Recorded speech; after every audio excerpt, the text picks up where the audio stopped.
আমি সবসময় মনে প্রাণে বিশ্বাস করি, আপনি ঈশ্বরের কাছে মন থেকে যদি কিছু চান, ঈশ্বর কখনো আপনাকে খালি হাতে ফিরিয়ে দিবে না। দেরিতে হবে, কিন্তু হবে।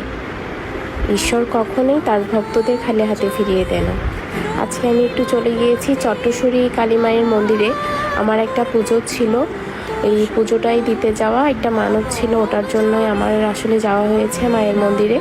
যখন মায়ের মন্দিরে যাই, আমার অশান্ত মনটা একদম শান্ত হয়ে গিয়েছে, আমার মাথাটা খুব ঠান্ডা হয়ে গিয়েছে। আমার মনে হচ্ছিল আমি একদম কিছুক্ষণ শান্তিতে নিরিবিলি বসেছিলাম। আজকে মন্দিরে মোটামুটি প্রচুর পুজো ছিল, জানি না আসলে আজকে এত পুজো কেন। আজকে প্রচুর পুজো ছিল, প্রচুর আমি ভক্তের সমাগমও দেখেছি। এই মায়ের মুখটা দেখলে এত শান্তি কাজ করে আমার।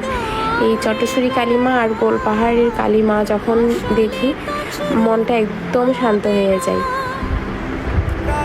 ঈশ্বর হচ্ছে আসলে, আপনি ঈশ্বরকে যদি বিশ্বাস করেন তাহলে আপনি ফল পেয়ে যাবেন। এমন কিছুই, আপনার ঠুনকো বিশ্বাস হলে কিছুই হবে না। ঈশ্বরের প্রতি আপনার দৃঢ় বিশ্বাস থাকতে হবে, ভক্তি থাকতে হবে মনে।